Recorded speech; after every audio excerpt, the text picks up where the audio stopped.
बिस्मिल्लाहिर्रहमानिर्रहीम। आज की हदीस मुहर्रमुल हराम।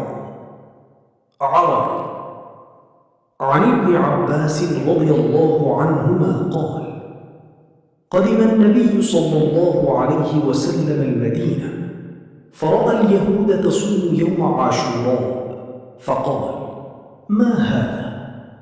قالوا هذا يوم صالح، هذا يوم نجى الله فيه موسى وبني إسرائيل من عدوهم فصامه موسى. فقال النبي صلى الله عليه وسلم فأنا أحق بموسى منكم فصامه وأمر بصيامه. उर्दू तर्जुमा।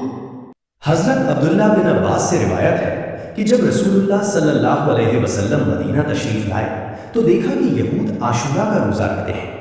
आप सल्लल्लाहु अलैहि वसल्लम ने वजह पूछी तो उन्होंने कहा, ये वो दिन है जिसमें अल्लाह ताला ने हज़रत मूसा अलैहिस्सलाम और बनी इसराइल को फ़िरौन से निजात दी, इसलिए हज़रत मूसा अलैहिस्सलाम ने इस दिन रोज़ा रखा।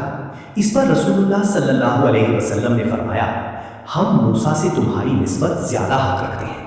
फिर आप सल्लल्लाहु अलैहि वसल्लम ने खुद भी आशूरा का रोज़ा रखा और इसका हुक्म भी दिया।